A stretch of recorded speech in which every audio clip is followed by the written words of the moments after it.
The following program are those of the program's participants and do not necessarily reflect those of station staff, management, and advertisers. All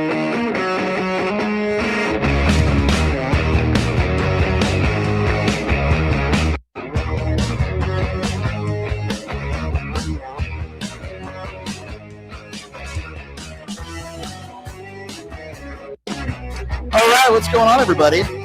Happy Wednesday. Thank you so much for being here.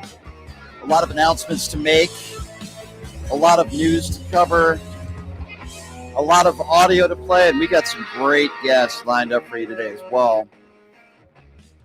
You know, I was just talking with a friend of mine a few minutes ago, and we were talking about how, you know, there's so many people on the far right who are trying to get people fired from their jobs for saying some things that I certainly didn't agree with. Celebrating the death of Charlie Kirk, which I certainly didn't agree with at all. But there were people on the right that were going out of their way to get people fired. But then all of a sudden, these same despicable memes and people celebrating the death of Rob Reiner, not politicians, I'm just talking in general about people on social media, but nobody on the right seems to care about that. That's why I call them fake Christians and fake MAGA mushroom gobblers. It's sick. It's disgusting. Coming up at the bottom of the hour, former presidential candidate, now Democrat, former Congressman Joe Walsh will be joining us on the program. It's always great talking to Joe. But, you know, I wanted to talk to somebody in the entertainment business. We had Don Lemon on the show yesterday. We had Ron Filipkowski on yesterday. And we've kind of broken down what I think is some of the most despicable statements that Trump has ever made. And that's saying something in regards to hours after the brutal murder of Rob Reiner and his beautiful wife, Michelle. And I said I wanted to talk to somebody in the industry because we're going to play some audio from James Woods. We're going to play some audio from Rob Schneider, who are actually calling out Donald Trump. But my point is, well, why do you only call Donald Trump out when it's one of your friends who he does this to? What about everybody else? We'll get to that.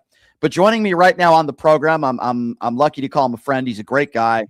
From the cult classic Mallrats, which is one of my favorites. Of course, Party of Five. He's been in a gazillion movies, and very happy to introduce the awesome Jeremy London joining me right now on the show. Glad to be here, buddy. Thanks for coming on again. I appreciate it. How are you doing? I'm good. You know, I'm out doing some Christmas shopping and stuff, so you caught me out in the ride. But you know, I'm glad that you had me on for this. Dude. This has been bugging me. This has been, you know, this. It's not just that the tragedy happened, but you know, the first thing that one of the, I posted, you know, immediately. I was like, man, you know, I know that Reiner wasn't a Trump fan, so just expect some nastiness from the MAGAverse. And man, I just started getting bombarded with people. We don't do that. That's not us. That's you guys, you know?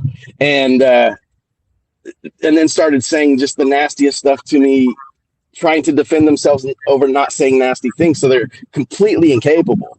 But, you know, the false equivalency thing is driving me crazy, man. Them trying to equivocate Charlie Kirk to the kindness and humane, incredible human that we lost, you know, is just, I don't.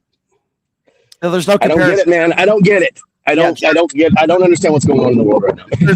There's no comparison, Jeremy, and you're 150% right about that. When I first saw the Truth Social tweet that Donald Trump put out, I didn't even think it was real. And of course, I know how capable he is of being utterly despicable and disgusting. But even I didn't think it was real. And then when I saw it, you know, I said, okay, how can anybody defend this? And some of to their credit, there are a lot of people on the right that are calling it out and saying it's inappropriate, but there are many that are not. There's only several elected officials on the right that have called out Donald Trump's statements, and the rest have remained silent. And I just said, think about all the people on the right that wanted those fired for making incendiary statements about Charlie Kirk. Absolutely. This is the president of the United States, and they're remaining silent, right? We have no leadership, man. I mean, we are a rudderless a ship that's about to crash into a giant wall of knots. You know, we're not gonna be able to recover. It's the relationships are what I'm more the people in our country, the way that we see each other, because the way that I'm seeing my fellow American right now is really, really heartbreaking. You know, this guy has brought the worst of the worst out in people, you know, and to politicize immediately, like not even take one day to say something nice, to immediately need, first of all, he needs the attention, so he needed to make it about himself. But second, why even go there? What does it satisfy in them besides this bizarre, childish, fiendish, weird thing that they can only get by hurting people? Because money doesn't do it. They've got all the money in the world, so they have to dig deeper to find some satisfaction, I guess, in life. And it's always demeaning other people and making themselves feel like they're better than. Yeah, I agree with that. And listen, I'm glad that James Woods and Rob Schneider have called out Donald Trump's statements, but where have they been for the last 9 years? Only because Rob Reiner was a friend of theirs are they calling out Donald Trump. What about John McCain when he passed away? What about Jimmy Carter? What about Powell? All these people that passed away, and Donald Trump decided to make it about himself. But I think we have to be careful. I think we have to be careful about the whole whataboutisms, right? Because that's what they do. You know what I mean? I think that we have to embrace when anybody on that side makes any kind of sort of like progress, when they have any kind of when there's any type of signal that maybe this guy is who they say he is all along, we have to kind of give him that opportunity to let us soak in. Like Marjorie Taylor Greene, whatever. I'm glad she's doing what she's doing, but I'll never trust her fully. And then she's made common sense in the way she attacked Leslie Stahl. But we have to let them have these moments of clarity. We have to allow it to sort of then tell the next guy that might be afraid to say something that it's okay. You know what I mean? That it is okay to stand up to Trump every now and then whenever it comes to something this low.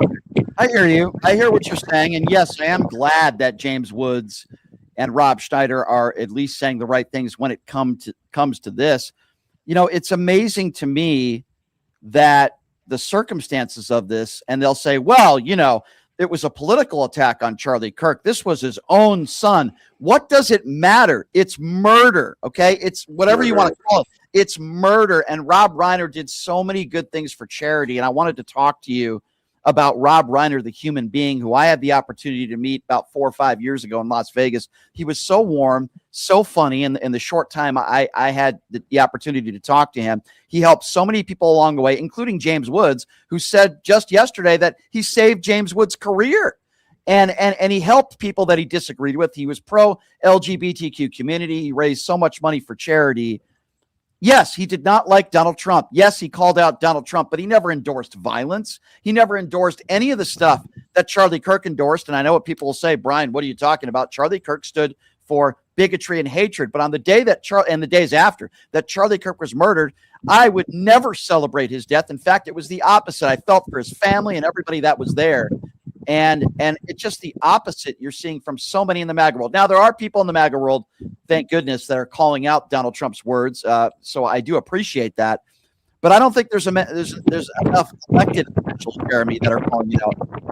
Yeah, I mean, I think that we have to just stop adding any type of politics to this whole tragedy and get to the human side of what actually happened. I mean, I'm sitting out in my vehicle right now because I don't want my kid to see in case I get emotional, because I know that Rob Reiner loved his son. He loved him so much that he brought him to that party. He wanted him to be included. He didn't want him to be stuck at home, and whatever. And the idea that the person that you love the most is murdering you, and there had to be that moment where he knew that his son was the one doing this to him. Mm. I can't stop reliving that like nightmare. And then, if Nick is strung out on drugs, he's going through that detox right now where, anybody that's ever had to kick drugs knows you're already seeing demons and it's a horrible situation. But then he's going to have the reality of himself killing his parents in his brain as he's detoxing from drugs in prison. Mm. Like there's a whole human side of this that is completely being overlooked because people need to completely equivocate it with something that doesn't matter. Jeremy, giving any more oxygen to Donald Trump on this is just doing exactly what he wants. I agree with you. I want to focus on what you were just talking about, not bringing up Donald Trump, in that it appears to me that Reiner and his wife did everything they could to help their son. He was in and out of rehab facilities 19 times. They did interviews together. You could see how much his parents loved him. And I can't get this out of my head either, Jeremy. In the final moments of Rob Reiner's life and the pain that he must have been, and he and his wife, in the final moments of their life, they were thinking probably, oh my God, I can't believe our son did this to us. If you have a child that is an addict, if you have a child that's an addict and suffers mental problems, you've already died 1,000 deaths for them. You have already cried so many tears and lost so many nights of sleep. And it doesn't matter how much money you have. It doesn't matter how successful you are. If one of your children is lost like that, if one of them you can't help, you already feel like you've lost your life. There's no value. None of that money, none of the success, none of that other stuff matters because you can't help your child. Right. And the fact that that's all pushed aside for all of this nonsense and giving oxygen to these people that don't deserve it is one of the more frustrating sides of this. That's what's the worst. Stop putting him in news with Donald Trump. Yeah, that's what's so sad about doesn't deserve to be there. You're right. We should be talking about Rob Reiner, the human being, of course, his beautiful wife who lost her life as well. What he accomplished. Yeah, nobody's talking about her. Right. Michelle was a beautiful woman, a lovely woman inside and out who they couldn't live without each other. And the charity work that they did together and helping so many people along. They were two incredible human beings. And I hear the stories from so many people that were very close to them. They were just wonderful, passionate people. And not just, and it's important to talk about, of course, the movies, right, Jeremy? I mean, what a brilliant director and comedian, and his movies will live on forever. And what he accomplished, the entirety of our lives, he has played a very intricate part of our lives. But my heart goes out to Bill Hader, who confrontation with Nick at Conan O'Brien's party. My heart goes out to Conan O'Brien because they left Conan O'Brien's house and went, and then this happened. Listen, man, I threw a Halloween party in the 90s and River Phoenix was at my house. He left my house and went to the Viper Room and took drugs at the Viper Room and died. So he was just at my house right before that happened. And I've never been able to shake that. You know what I mean? I did not. He was, I didn't know that, Jeremy. So you're telling me that River Phoenix was in your home and then hours later overdosed right after that? Yeah, we had a Halloween party. So he just came through with his brother and Samantha Mathis and a few other people, and they were lovely. They were very sweet. They were sober when they left. He said thank you, that they had a wonderful time there, and then he went to the Viper Room and whatever happened there. But I woke up in the next morning with sobbing, saying, Chrissy, what's wrong? She's telling me that River died, and all everything that happened. My first reaction, I was just like, I feel so selfish. My first reaction was like, oh God, not did he die at my house? And she was like, no. And then I remembered them leaving. Yeah. And I've never been able to get over like that selfish reaction, that immediate gut reaction. But it was a fear. Yeah. It's not your fault, of course, but what I'm understanding, and you're right, is that he was at this Conan O'Brien party in LA with his parents. And I guess he tried to, according to TMZ, interrupt a private conversation that Hader was having with a few of his friends. And people at the party have been saying that, he was acting a little strange, and they had a screaming match between him and his parents. They were yelling at each other. And it appears as though, and I don't know this for sure, But it appears as though when they went home, that's when this horrible double murder took place. And then the son leaves, and then the daughter has to find her parents in this state. And she's never going to forget that. My heart goes out to her. Yeah, I mean, these are the things that people have to realize, that none of this other stuff matters, because that is actually the reality of what happened. Some poor girl had to walk in and find her parents like that. Horrible. And then horrible. know that her brother did it. And Jeremy, what's even worse is that, for all of us on Sunday anyway, I was like, oh man, on Monday, I got to cover this horrible shooting that took place in Australia, where all these innocent people lost their lives and lives broken forever. And then the shooting at Brown University, where a couple innocent people die and over a dozen people shot. And I'm like, oh man, Monday is going to be a difficult day. I'm having dinner with family. And then all of a sudden I get a text from a friend of mine that says, hey, did you hear about Rob Reiner and his wife? I'm like, you've got to be kidding me. So I have all this on my mind, right? I'm showing up to work, and then this idiot, and I know I'm bringing him up again, the president of the United States, and the horrible things that he said. And it put me over the edge. It affected me off the air. Yeah, man. It still is. It should have never gone there. It should have never been allowed there. I don't understand how anybody could have, how he doesn't have somebody monitoring this garbage that he puts out, because it's incredible. He's continuing to drive a wedge between it's just driving a wedge in our country, continuing to divide and continuing to do so much damage at a time when we need healing. This whole, whatever he's going to announce tonight is probably going to be a war with Venezuela, saying that they stole land and oil, which is just what a crock. But it's to distract from the Epstein files, because he knows the truth is about to come out, and all of his sycophants know that it's about to come out. This whole Susie Wiles thing, like, the rats are jumping shit. It's happening.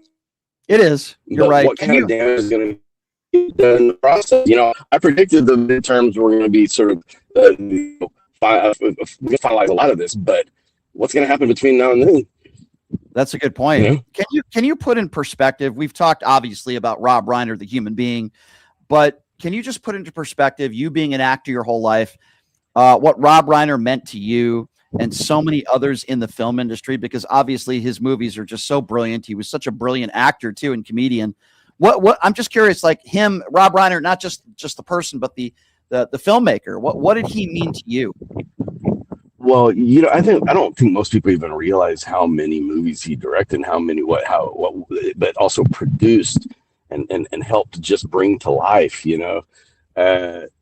He was such an intricate part of the industry, and true heart and soul, because he was such a good human. He treated people so beautifully and so kindly, and had such a reputation of kindness. And that's all we can kind of hope, like really truly hope to leave in this industry, as a legacy of kindness. And usually you want to leave it to your children, hope that people are benefiting from your success, and not being destroyed from it. And how much guilt he must have had over that, because let's face it, Nick was a spoiled ass brat. He was a privileged person that should have been so grateful for this beautiful hand he's been given in life, but clearly was just too much of a brat to ever see it.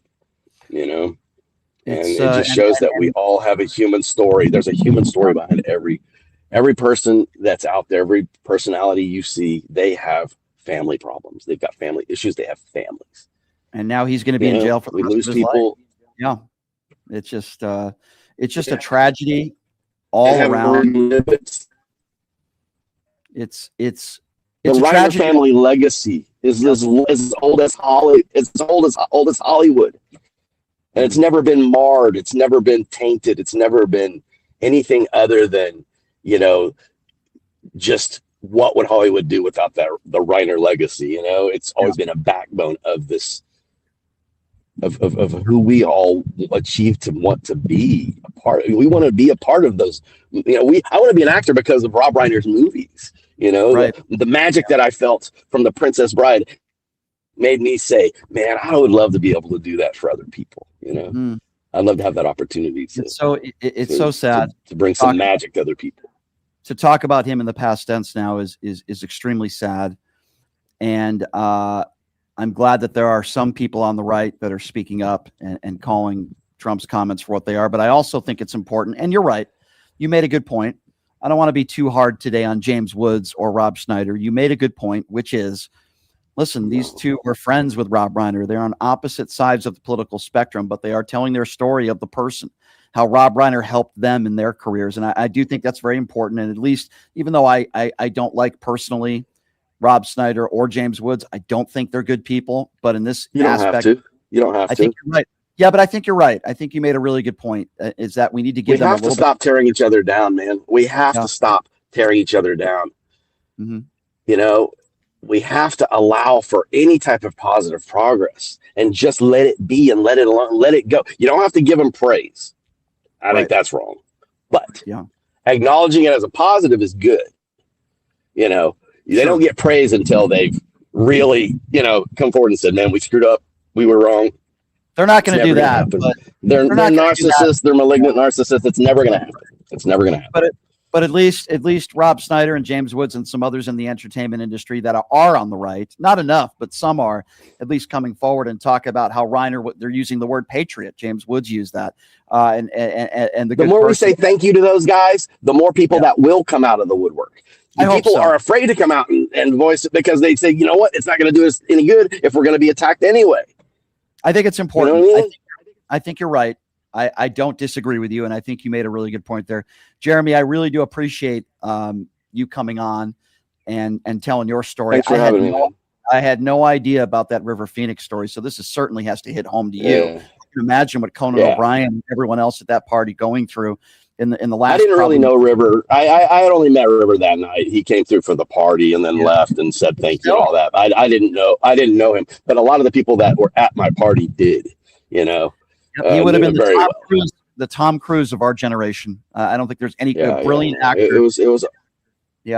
My heart just goes out to Conan and Bill and anybody that was there that night that might kind of harbor any sense of, what could I have done? What did I do? Did anything I do trigger? And you know what I mean? Because I know Bill's an empath, and he's going to do that. He's going to beat himself up.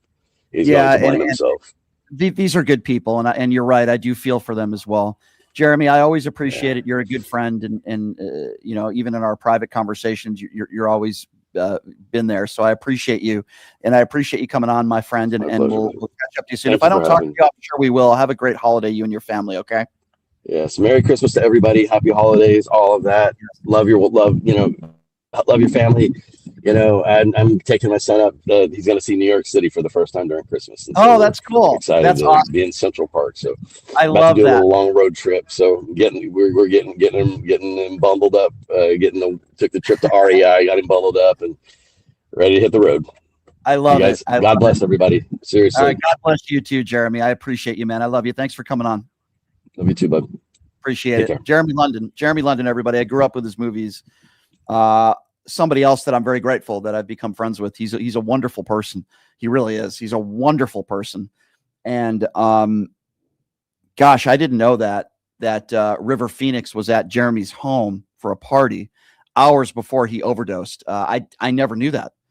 So this has got to hit home to him. And he makes a really good point, because you think about this, the last few hours of Rob Reiner's life and his wife, his beautiful wife, Michelle, were at Conan O'Brien's house for a party in LA when Nick was there also. So imagine what Conan is going through. And by the way, I grew up a huge Conan O'Brien fan. I love Conan O'Brien. I've been to his show when he used to do his show in New York City. I went to his show multiple times. I was a huge Conan fan, and I know he's got a very big heart. It's terrible. The whole story's terrible. And what makes it worse is what Donald Trump said. It made me livid. I'm still angry. It has affected my mood over the course of the last several days. Anybody that knows me knows that it's affected my mood. I'm feeling a little bit better today than I did yesterday and the day before, but I'm still very angry. Obviously, I'm very saddened of what took place in Australia. I'm very saddened of what took place at Brown University. The shooter is still on the loose. Kash Patel's FBI. I'm very upset that we've lost more innocent lives for no reason other than maybe their religion. We don't know the motive of what took place in Providence, Rhode Island.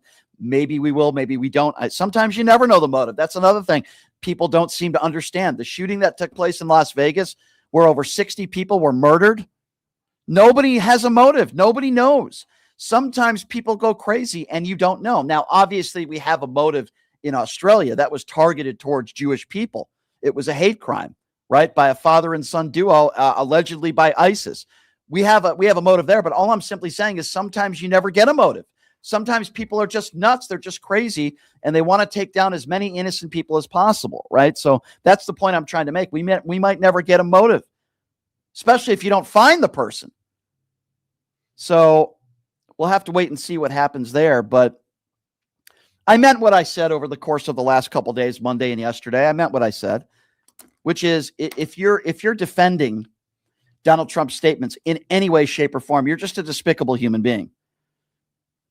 You know, you're just a despicable human being. That's how I feel.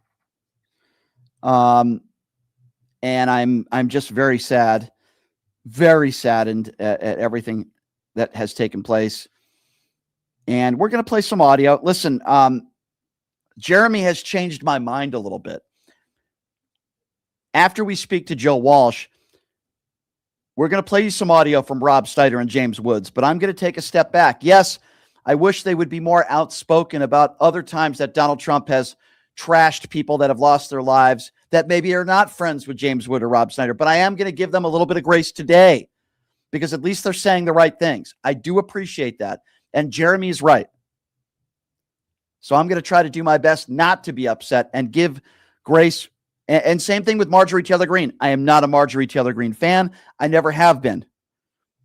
Better late than ever, I guess. But we're going to be playing you some audio of Marjorie Taylor Greene, who did a very long-form interview on CNN with Caitlin Collins yesterday. And it was very interesting. And I listened to Marjorie Taylor Greene, and yes, I think, listen, I'm not going to sit here and praise her. But it does give us a little bit of insight into where the Republican Party is at today, if you didn't already know. So we are going to play some audio from Marjorie Taylor Greene. We're going to play some audio from some of Rob Snyder and from James Woods. Some people that knew this couple best. I think it's really important. And then we're going to play you a few scumbags on the far right, like Jack Posobiec and others, that are just saying Donald Trump is a counterpuncher. That is the excuse that they are giving. Oh, he's just a counterpuncher. Absolutely disgraceful. And before we talk to Joe Walsh, I just want to quickly tell all of you that there's a local politician here in town. His name is Drew Johnson. He did this show once. He wouldn't come back because I challenged him, and then he blocked me on social media. He is an absolute scumbag. Why am I bringing this guy up, which I would imagine 99% of my audience has never heard of before? Because Drew Johnson tried to get a bunch of people fired that were saying things that I didn't agree with about Charlie Kirk. But then when people celebrate, and some on social media are, the brutal murder of Rob Reiner, you don't hear about people like Drew. Only if it's a Democrat, it's okay, right? It's nuts. Joining us right now on the program, he's been doing my show for years. It's always a pleasure having him on. He's a former presidential candidate, former congressman out of Chicago, and I'm happy to be joined by my friend Joe Walsh joining us right now on the show. Joe, it's good to see you. I do appreciate you coming on. How are you? Man, Brian, I listened to your introduction. I'm a former everything. I'm a former congressman, a former presidential candidate, a former Republican, former Tea Party guy, former right-wing radio guy, and now a former independent. Now I'm a former. Yeah, well, now you're a Democrat, Joe. Yeah. I always love having you on. I know you're a straight shooter, and that's why I always look forward to our conversations. Let's start with what is a very difficult topic, and which is what happened to Rob Reiner and his beautiful wife, Michelle, and the fact that there are still some, not all, but some on the far right that are defending Donald Trump's words and calling him a counterpuncher, and very few Republicans that are in office that are calling out Donald Trump, including Mike Johnson. What do you say to them? Well, they're all cowards. All of my former Republican colleagues are cowards. But I got to tell you, Bri, what's interesting, because I am a former MAGA guy, I still engage with regular MAGA people every day, hundreds of them every day. And Trump's comments about Rob Reiner and his wife, even among his MAGA supporters, didn't sit well. You sure are they going to leave Trump because of that? No. But Brian, I've heard from way too many of them this week that it was wrong what Trump did. He shouldn't have done it. They don't say that stuff to me every week. So I do think it was so weird and so bad and so startling, Brian, that regular MAGA people out there didn't like it. The Republican members of Congress and the right-wing media, screw them. They're just cowards. Yeah, I do agree with you. And you're right. There are some that have come forward. And as I mentioned in my last interview that I did with Jeremy London, Rob Snyder and James Woods, even they're coming out and they're saying what Trump did was wrong. What he said was wrong. But what's incredible to me is that this isn't the first time. We know this. After John McCain passed away, after Jimmy Carter passed away, after Powell passed away, he always tries to make it about himself. Do you remember, Joe, after McCain passed away, and we both have a certain mutual respect, of course, for John McCain, a war hero, when Donald Trump tried to make it about himself, about the funeral and everything else. And it's like, this isn't the first time he's done this, and I'm sure it won't be the last. No, like Meghan McCain, speaking of John McCain, Meghan McCain, good God. Sorry, John. Sorry, Senator McCain. Meghan McCain came out this week and said, oh, I wish Donald Trump hadn't said that. That's beneath him. No, it's not beneath him. This is who he is. I've done a lot of TV this week, Bri, and it's evil. He's a psychopath. He's evil. I'm so tired of Americans who can't wrap their arms around that. It's not that Trump's not a nice guy. It's not that he's unpleasant or mean-spirited. He has zero morality. He's 100% immoral. He's got no goodness in him. He is, by very definition, evil. And I don't think, MAGA is going to wake up to that. But a lot of people who voted for Trump who are not MAGA, they're not going to vote for him again. Yeah, and it's so interesting because being here in Las Vegas, Sheldon Adelson's wife on a stage saying, "Hey, I'll donate another $250 million to you. You need to run for a third term." And I'm thinking to myself, could this woman be this stupid? And yet some people take what she says seriously. And now it appears as though, not a shocker, Mike Johnson saying, "Oh, we don't have a healthcare plan put in place. We don't have a healthcare plan put in place." And again, it appears as though some of these Republicans are going to vote to extend the Obamacare subsidies, which I thought was going to happen anyway. What do you make of that? For 9 years, we've heard Republicans complain about Obamacare. There has been no plan, no replacement plan. What do you say to what's going on with that right now? Hey, Brian, I'm as guilty as everyone else because I got elected saying repeal Obamacare. And you're right, man. My party has had 15 some years. There's never been the replace part. Republicans have never had the courage to put forward a plan.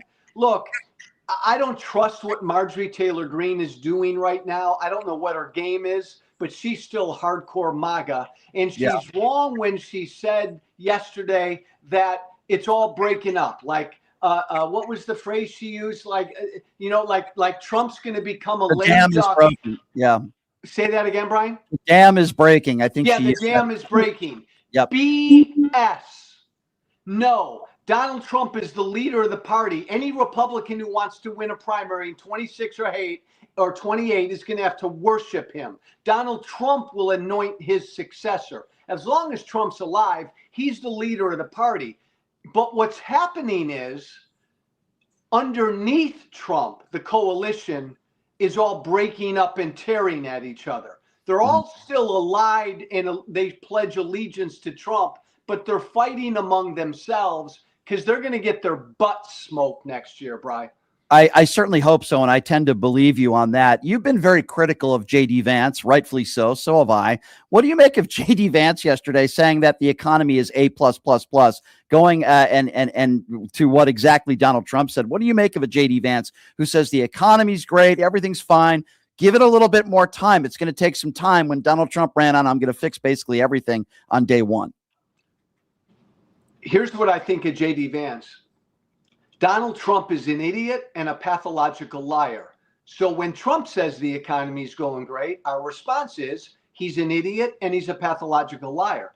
When J.D. Vance, Brian, says that, it's almost more despicable because J.D. Vance knows that's not true.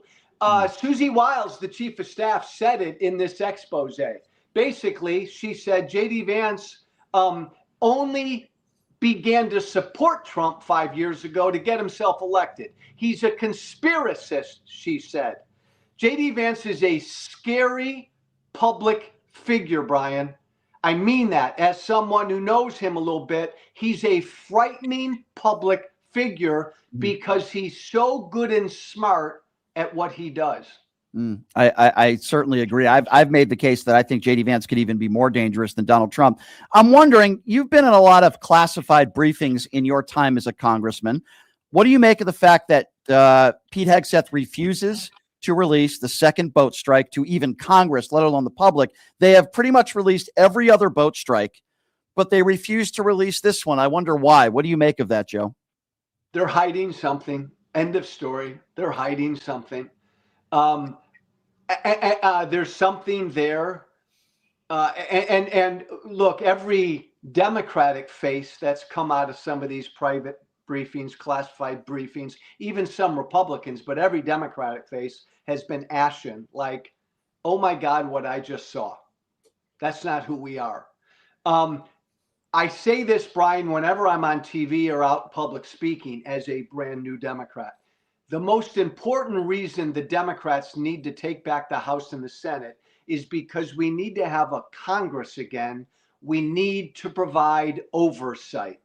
If we had a Democratic run House right now, Pete Hegseth's 15-year-old ass would be hauled in front of Congress right now, and he'd be forced to answer questions about what we're doing off the shores of Guatemala.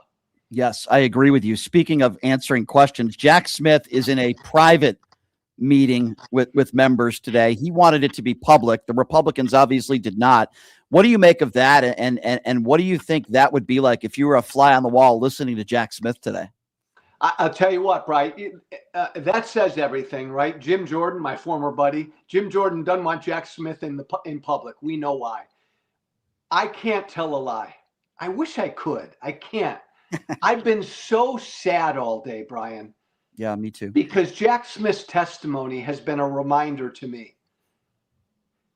This guy lost an election, refused to accept the will of the people, and committed crimes trying to overthrow an American election. Mm-hmm. It just put that back in my face. And in a healthy country, the guy that did that should be in freaking jail or Siberia. Agree. But what did this country do? We put him back in power. It's sick. I'm wondering, one Jim Jordan question for you, as I like to call him, Gymnasium Jordan. You were once friends with him. Did you guys ever discuss? Brian, yeah, go ahead. We were good friends. Continue. Well, I didn't know you were that close. Intimate. So I've spoken to some of the, at the time, teenagers who were sexually abused when Jim Jordan was the assistant wrestling coach.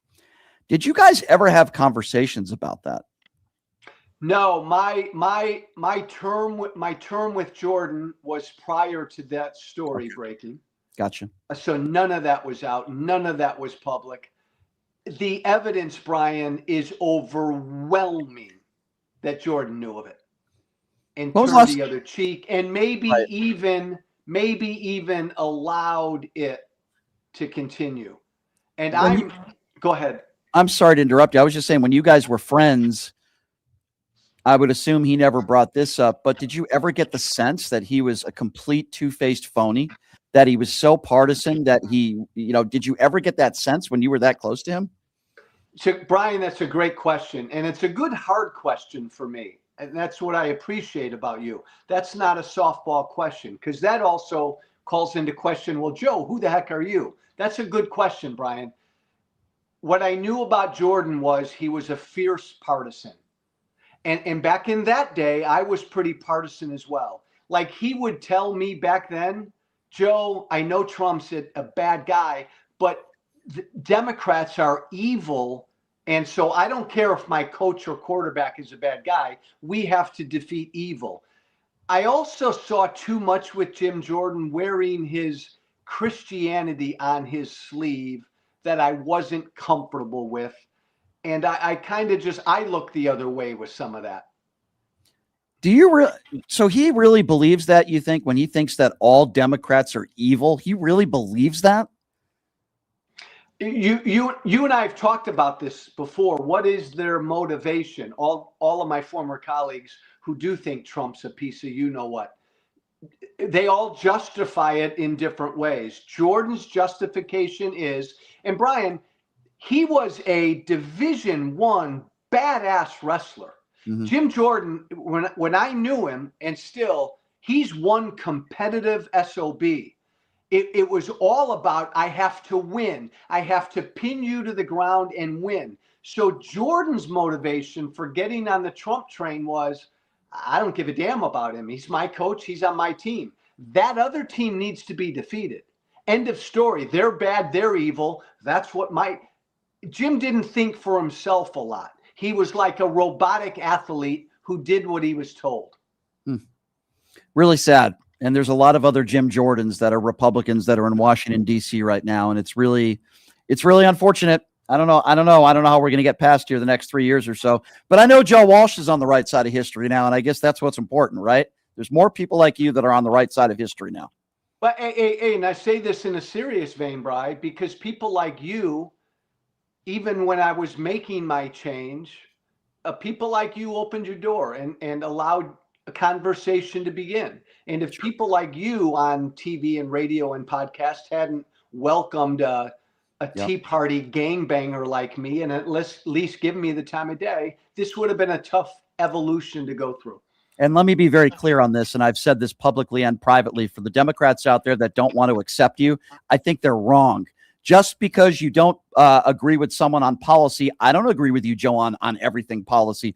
But I know that you are a decent man who has admitted that you were wrong. You've been on the right side of history. You've helped a lot of people. And I believe you're very honest. And those are qualities that I want in a politician, whether you're a Republican or a Democrat. The Republican Party obviously has completely pushed you off out of the way. But I think more Democrats need to accept you because I think you're good for the country. And I think we need more people like you. And I really feel that way. Well, and Brian, last thing I'll say, hey, Democrats, my new party, let's be pragmatic. We need a tent big enough from Joe Walsh to Zoran Mamdani to win everywhere. Agree. We got to get MAGA out of Washington, D.C., and you're doing your best to do that, and I commend you for it, and I think the Democrats should welcome you in with open arms. That's how I feel. Joe Walsh, if I don't talk to you, I hope you and your family have a wonderful holiday. Regards to your wife, and I look forward to talking to you again soon, and I always appreciate your time. You're always generous with me, Joe. You take care of yourself, okay? Right back at you, Brian. Thank you, man. Thanks, Joe. You take care. That's Joe Walsh, everybody. I mean what I just said. Joe Walsh was once MAGA. He's been very opposite for many, many years now. And I have a lot of respect for him. Now, some of you out there might disagree with me, and that's okay. But I welcome Joe with open arms. And I think Joe is a good man. He's not perfect. He's made mistakes. He's owned those mistakes. But this is not a Marjorie Taylor Greene type, okay? Joe has been anti-Donald Trump pretty soon after the 2016 elections when he, as I saw, the monster that Donald Trump turned out to be, and he's been very consistent on that. And he's been doing my show, gosh, I want to say for at least 6 years now, and he's been on the right side of history. So I appreciate Joe joining us. Also, really appreciate Jeremy London for joining us as well. I do want to play some audio for you, and I want to take a break first, but here's what we're going to do. I'm going to play you some audio from Rob Snyder, and who I'm not a big fan of, and James Woods. But they are saying the right things when it comes to the brutal murder of Rob Reiner and his beautiful wife, Michelle. So we're going to talk a little bit about that when we come back Representative McGovern, who did this show a few months back, absolutely destroying the Republicans when it comes to healthcare. I'm going to play that audio for you. Marjorie Taylor Greene doing a very interesting interview with Caitlin Collins from CNN. We're going to have audio from that as well. And yes, there are still a few despicable turds on the far right that are defending Donald Trump's statements he made in the hours and days after Rob Reiner's murder, he and his wife. We'll take a quick break. We'll be back in 90 seconds. You're listening to Pushing the Limits right here on KS. Hey, everybody. Are you struggling to find a pizza place that reminds you of Brooklyn? That true blue New York style pie? Well, worry no more. Stallone's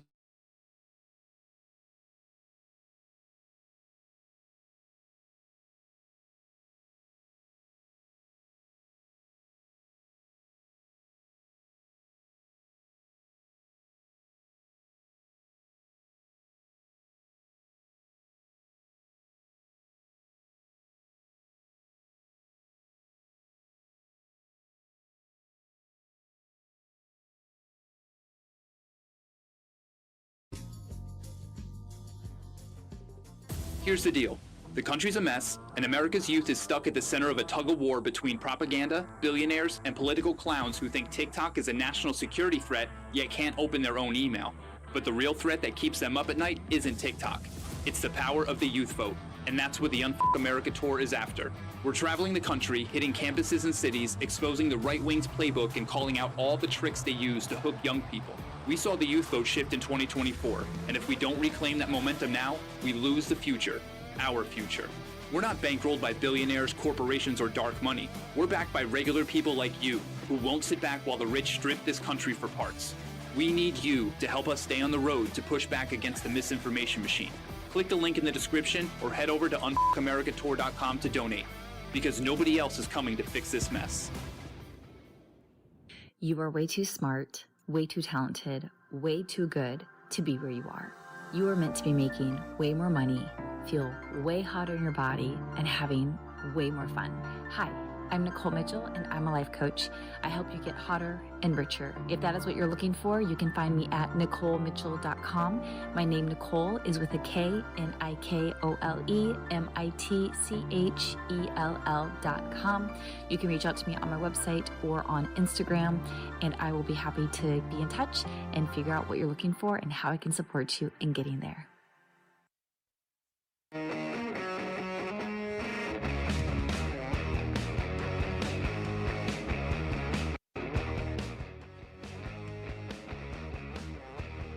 All right, welcome back. It is Pushing the Limits on a Wednesday. Want to give you guys some programming notes, if I may. Starting with, I'm going to be off the next 2 days, but we are still doing our show live, and I'm very excited. We have a couple fill-in hosts that my favorites. Leonard Cardinale is going to be doing the show for me tomorrow. And, a guy that has not filled in for me in a very long time. He is a 40-year radio veteran. And I'm really looking forward to having Nick Bonsanto fill in for me on Friday. He's great. And so is Leonard. So two great fill-in hosts for me Thursday and Friday. And I know I'm going to enjoy it. I know it's going to be a lot of fun. As I'm driving to Phoenix tomorrow with some friends of mine, I'm going to be listening to the show. Maybe I'll call in. I don't know. We'll see. I know everybody it would be dying for me to do that. So we'll see. Maybe I will. Maybe I won't. I don't know. Right after the show today, I am headed to the temporary Tim Pool Studios to go on Timcast. I guess it's going to be a 3-hour debate, so it's going to be a lot of fun. So I'm going to be doing Timcast today and going out to Phoenix for AmFest, and I'm going to be debating Alex Stein on Saturday night in front of a live audience. My understanding is they've sold somewhere around 250 tickets. There's probably going to be over 300 people, ticketed people there. So I'm really looking forward to that. That's going to be a lot of fun as well. So a very busy next several days for me. On a side note, I had a chance to talk again with Spike Lee last night. That was a lot of fun. I went to the Cup Finals between the New York Knicks and the San Antonio Spurs. Great NBA basketball game. Gosh, it was so much fun. Just some of the best players in the world. It was just some of the best basketball you'll ever see. And anybody who knows me knows I'm a basketball junkie. So it was a lot of fun, and I certainly, it was a nice little escape for several hours from what has been a very difficult week to have to cover the news on a lot of different fronts. Before I get to the audio, not much of an update with what's gone on in Australia other than the father-son duo allegedly, what we're understanding, was a part of ISIS. That's what we know for now. I'm assuming we'll probably get more information. There are still people that are fighting for their lives, and my heart goes out to them and their families. It's just a horrible, horrible, horrible tragedy. And my heart goes out to them in that community. It's just awful. And we're not learning a lot of new information about what took place at Brown University in Providence, Rhode Island. Kash Patel's FBI has done nothing but a horrible job arresting the wrong person, putting them behind bars for 19 hours when that person was not responsible. We don't have any good, clear video of this person's face because they had a mask over their face and wearing black. We know that this was an individual that wasn't skinny, but we don't know a lot about what this individual looks like or really anything, and that makes things very difficult for the FBI. Now, I'm hopeful that they will get a lead, they will get something, but right now it doesn't appear like they have a lot to go on. 2 people are dead. I also find this interesting. And by the way, the 2 people who lost their lives equally as horrible. It's terrible. An innocent young woman who was part of some Republican club there. It's absolutely terrible. But not a lot of these people on the right are talking about the second individual who lost his life. I also find that very interesting with these MAGA turds out there. But my thoughts and prayers, of course, go out to everybody that's been affected in Australia, everybody that's been affected at Brown University. It's a horrible situation. And, of course, the Rob Reiner story continues to unravel, and what we've learned is that the first court appearance has now been pushed, I believe, to January 7th. I think that's the latest news that I heard on that. Now, there are some in Hollywood on the far right that are speaking out against this hateful rhetoric on Rob Reiner and his beautiful wife, Michelle. Now, I'm going to be playing some audio from 2 people that I am not very fond of. Rob Schneider being first. Now, I don't like Rob's politics. I don't think he's a good person. However, I will give him a little bit of grace today because Rob Schneider is slamming people, calling some of these comments outrageous, the statements about Rob Reiner. Have a listen to what Rob Schneider had to say about this. We are allowed to have these conversations. We are allowed to disagree with the president and even say outrageous things that he said. I don't want to repeat them, but I think like the president yesterday, I think he must rise above it, and he seems incapable of rising above the situation and being the president of all of us and just saying what it was. Maybe he wasn't a fan of mine, but I was a fan of his. He made great films. He was a great artist, and leave it at that. And I think we must move away from this the rhetoric of anger and hostility and not take everything personally. I mean, Rob Reiner and I, maybe we would disagree vehemently politically, but we can agree comedically. We can agree on what made those movies so funny that he made. So there's one word that Rob Schneider used where I completely agree with him, and he's so right. And yes, I will give him credit for speaking truth there. He said something that is very interesting that I've never heard Rob Schneider say before. The president is, quote, incapable. He is 100% right. So again, my question to Rob Schneider would be, why would you vote for somebody who's incapable of human decency? That's really what Rob Schneider is saying. But we'll leave that here nor there. I do give Rob Schneider credit for telling the truth there. The president is incapable of rising above any of this stuff because he has no compassion. He has no empathy. Rob Schneider is correct. And then there's James Woods. You couldn't find somebody that is further to the right than James Woods. But Woods has told the story about how Rob Reiner saved his career. And they were very close friends, James Woods and Rob Reiner. By the way, I didn't know that. And here's James Woods calling out conservatives out there that are saying some incendiary and some awful things about Reiner. Listen to this. Rob talked when Charlie Kirk was assassinated. People said such horrible things, and Rob did not. And when people say horrible things about Rob right now, I find it, quite frankly, infuriating and distasteful. Did I agree with his politics? I did not. Did I love him as a friend, as an artist, as an icon of Hollywood, and as a patriot? I most certainly did. And I am just absolutely devastated by this terrible event, especially for his family. Yeah. And for all of America and for film lovers across the world. Yeah, so obviously you can hear it in his voice, and I believe James Woods was being very genuine there. They were very close friends, and James Woods was breaking down in that interview, and he was emotional, and they were close. Like I said, I did not know that. Now, I am going to say this. While I give James Woods credit, and I give Rob Snyder some credit, I'm not going to give them a lot of credit for speaking truth. While I give them some credit, my question to James Woods, and this is not an attack, but my question to James Woods and Rob Snyder would be this. Why do you only call out Donald Trump's behavior when it's one of your friends who happens to be a Democrat? Why don't you call out Donald Trump's behavior when he calls those who beat police officers on January 6th hostages and patriots? Why didn't you call out his behavior when he said horrible things in the days after John McCain passed away, or Jimmy Carter, or Powell? Why is it only when it's one of your friends that you decide to call out Donald Trump and say, quote, he's incapable? Why does it have to be one of your friends? That would be my question to James Woods and Rob Snyder. I wasn't friends with Charlie Kirk, but I did call out those that were celebrating his death because it was wrong. I was the opposite of Charlie Kirk's friend, but I can separate right from wrong. If you're celebrating somebody being murdered, there's something wrong with you, and it's terrible.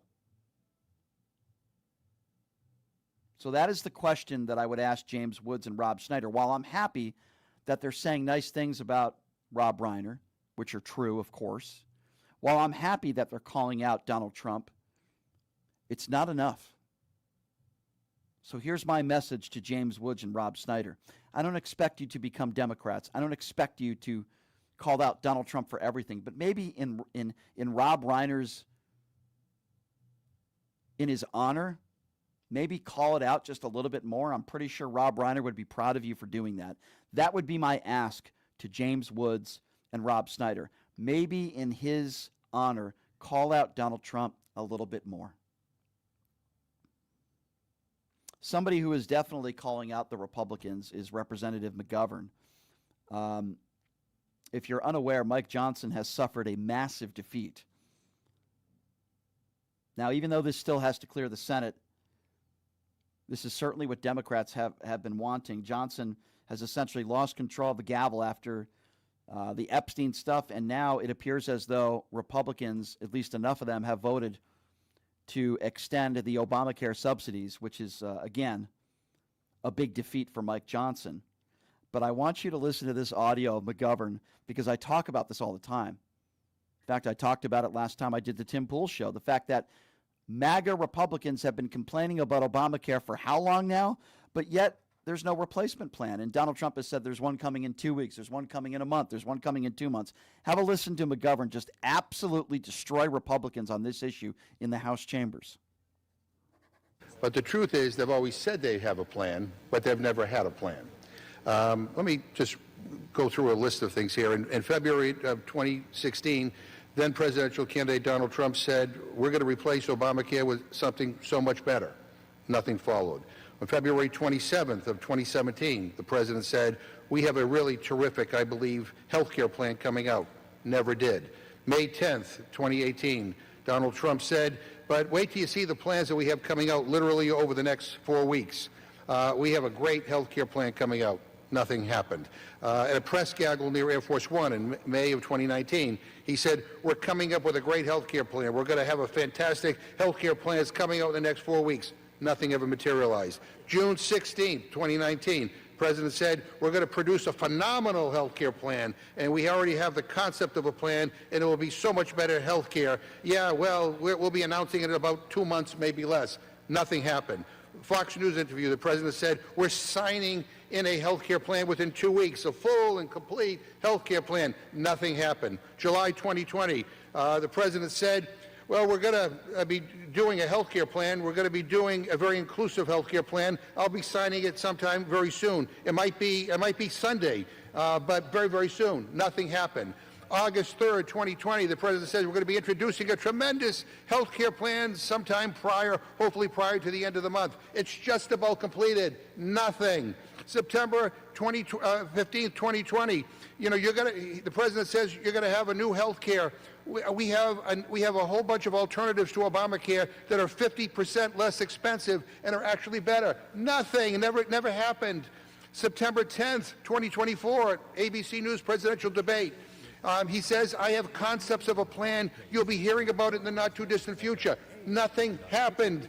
December 8th, 2024, he said, we have concepts of a plan that will be much better. You'll see it very soon. Produced nothing. In May of 2025, at a White House event, he says, so we're going to be maybe coming up with something. I think this gives the Republicans a chance to actually do a health care that's much better than Obamacare. Nothing. People are sick and tired of the empty rhetoric. They're sick and tired of you saying you have a plan and you never produce one. All you want to do is undermine health care for hardworking average Americans. Mr. Speaker, I yield 2 minutes to the gentlewoman from California, Ms. Rivas.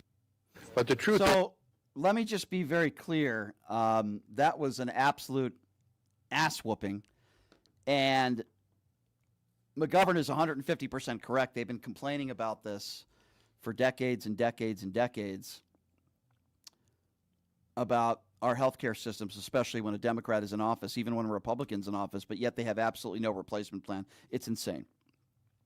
So Marjorie Taylor Greene did an interview with Caitlin Collins on CNN. And again, one of those people that I don't have any respect for, but I am glad that at least now she knows the writing is on the wall and she's not going to win re-election. And that's the only reason why she's finally speaking out against Donald Trump. But I think this is actually the truth that Marjorie Taylor Greene is spewing out. But, she has not been very truthful over the course of basically her entire political career.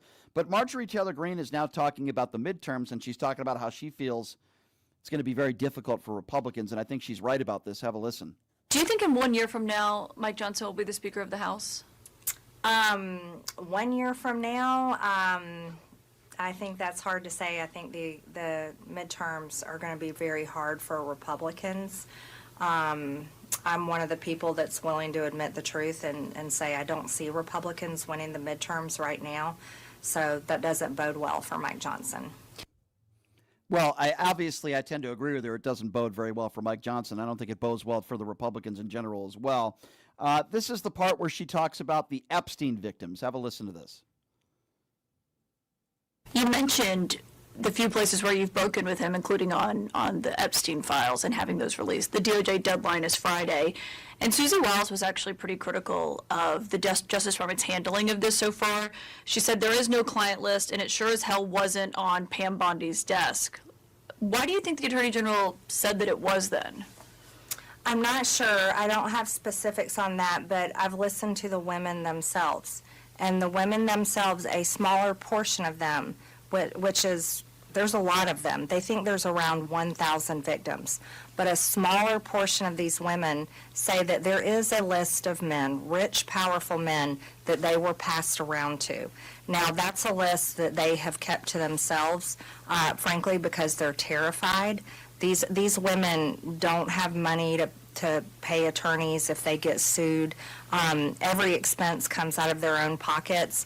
And after death threats that I've received supporting and keeping my name on the discharge petition, for the first time, I can understand exactly what they've been intimidated by for so many years. So as far as what Susie Wiles and Pam Bondi were talking, I can't speak to specifics on that, but I can speak to what the women have told me. Yeah, so listen, I actually think that's a time, and it's very rare, but it's a time where Marjorie Taylor Greene is being genuine. I think she does care about the victims, as anyone should. But she was asked what she'd like to see from the president, and here was her response to that.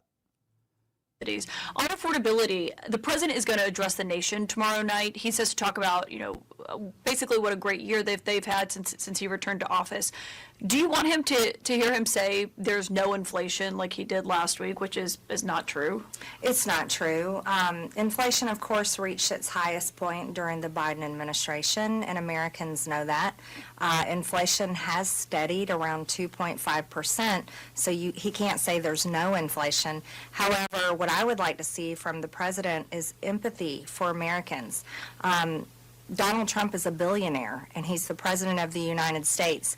When he looks into a camera and says affordability is a hoax and just totally tries to make nothing out of inflation, he's talking to Americans that are suffering and have been suffering for many years now and are having a hard time making ends meet.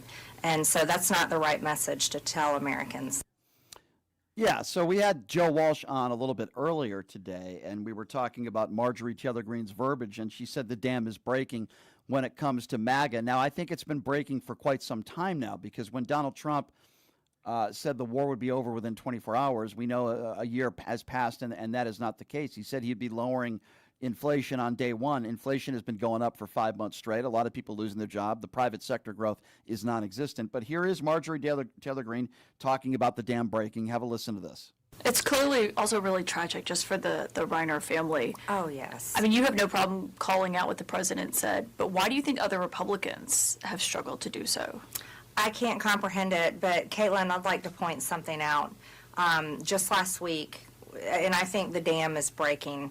Many Republicans may not have called him out, but last week 13 Republicans voted with Democrats to overturn one of President Trump's executive orders, which enabled him to fire federal workers.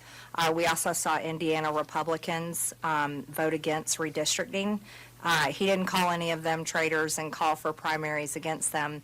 But I would like to say that that is a sign where you're seeing Republicans, they're entering the campaign phase for 2026, which is a large signal that lame duck season has begun and that Republicans will go in all in for themselves in order to save their own reelections. Yeah, so the last clip that I want to play for you is when she started talking about Rob Reiner, and this is, again, a portion of the interview where I thought was, I'm not going to use the word honorable because I don't think there's anything about Marjorie Taylor Greene that's honorable, but this was the part where I wish more Republicans would say what Marjorie Taylor Greene says here about the statements that after Donald Trump made about Rob Reiner. Listen to this. His supporters, including myself, we didn't appreciate hearing the president, who himself was shot, and after Charlie Kirk's horrific murder, we didn't appreciate, even if you don't agree with Rob Reiner politically, there was no reason for his statement to be the statement that he made. Yeah, when he says, I mean, this was in the immediate aftermath of us finding out about Rob Reiner, and obviously now his son has been taken into custody. You've said that his murder was not about politics or political enemies. The president called him bad for our country and said he was a deranged person as far as Trump is concerned. I thought that statement was absolutely completely below the office of the President of the United States, classless, and it was just wrong. It's a tragic murder. It's a family ripped apart. And from my understanding, what I've seen on the news, it was drug abuse and mental illness. And many families across America deal with family members that are drug addicts or have mental health issues. And I think the president should have responded with compassion and talked about those issues. He didn't have to make it about politics. And I think that was, it was really below what we expect our president to talk like. Okay, so while I agree with her, when has Donald Trump ever showed compassion for anybody? That's the question I would ask Marjorie Taylor Greene. But here's an interesting moment yesterday because Marge decided to go on InfoWars, and I thought she ripped Alex Jones a new one here because Alex had said, well, some people think that, you're in a cult. Have a listen to Marjorie Taylor Greene go at it with Alex Jones, and Alex basically backpedals. This is very interesting. Watch this. I'm not in a cult. I am not in a cult. People that think they have to defend every single letter or word or sentence of President Trump, if you think that's what you have to do, you are in a cult. I am not in a cult. I elected President Trump. I fought for him and put him in the White House. And again, I'll remind everybody, voted with him 98% of the time. Put him in the White House because I believed in America First policies. I don't believe in fighting every foreign war. I do not believe in calling affordability crisis. I don't believe that's a hoax. I don't believe raping 14 and 16-year-olds is a hoax. And and President Trump, I went against him on bringing 600,000 Chinese foreign students, continuing that in so America. Marjorie, in closing, you got to come back again soon. H-1B visas, I don't support H-1B visas, and I don't support the state moratorium, AI state moratorium, taking away state rights on AI. I support state rights to regulate and make laws No, I on agree. AI. Let me stop you. You've always been on fire. You've always got a great record, always gut level, know you're good. My spirit tells me that. But in closing, you got to come back soon. I have a 100% voting record, a conservative voting record, Alex. People need to judge me by my actions. Yeah, do you notice that when Marjorie Taylor Greene was ripping Trump on some of the things he said, the hoaxes and stuff that he claimed, notice how Alex Jones wanted to shut her up and tried to interrupt her and wanted to end the interview. I do find that very, very interesting. Now, if you want to talk about somebody that is clearly in a cult, then let's talk about Jack Posobiec. And I am praying to God that I run into Jack Posobiec in Phoenix this weekend for a number of different reasons. Jack is a horrific human being.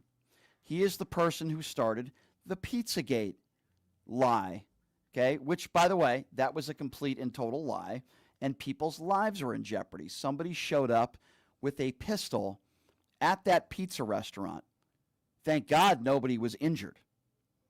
And the reason why is because Jack started that conspiracy theory about how Hillary Clinton was and Democrats had some sort of child sex trafficking ring in the basement of this pizza restaurant.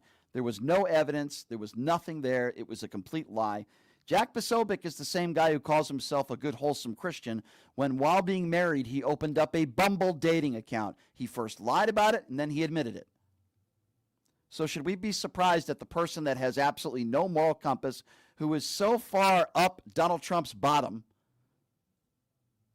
that he is defending Donald Trump in the statements that he made about Rob Reiner, calling him a counterpuncher? That is the excuse that Jack Posobiec is using. I'm not making this up. Have a listen to this. Jack, also, this, the tragic murder of Rob Reiner, his son, 32 years old, Nick, has been arrested. Again, a total tragedy. Donald Trump with a post on Truth Social that I'm not going to read just in the interest of time, but it got a lot of attention yesterday. It was criticized widely on the left, which is predictable, but also on the right. And your tweet caught my attention. And you were one of the first. You said Rob Reiner called Trump for Donald Trump to be jailed over his lies. I'm not surprised Trump said what he said. This bothered so many people, Jack. Why didn't it bother you? Well, I think for two reasons. Number one, because Donald Trump has been Donald Trump in public for 40 years at this point. And for the last 10 years, we know that Trump is always a counterpuncher. He's someone that if someone comes at him and attacks him, he's going to return in kind. Rob Reiner joined an organization, worked with John Brennan and James Clapper to spread the Russiagate conspiracy theory. We were just talking about conspiracy theories, and tried to put Trump and his family in jail. So, no, it doesn't surprise me that he would counterpunch. Or he said it was sad that it happened. I think that's true. But he also didn't mince words. And at the same time, look, we're not going to go back to the old Republican Party of Paul Ryan and apologize first. Exactly it doesn't work. Listen to these idiots. Oh, that's exactly right.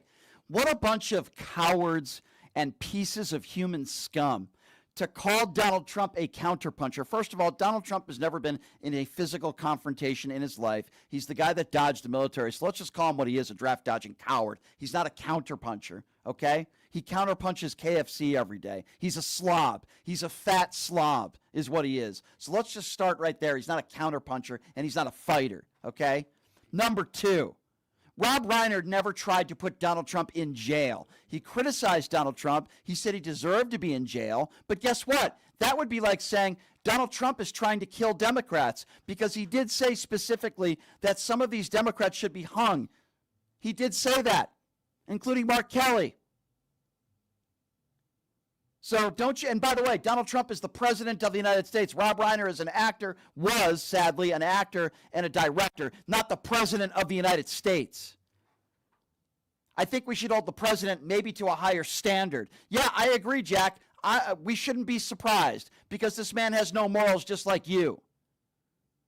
The defense that Jack Posobiec makes, that scumbag, that puke scumbag, the defense that he makes, well, Donald Trump, he's a counterpuncher. The draft-dodging coward is a counterpuncher. Yeah, okay. Donald Trump has never punched anything in his life, okay?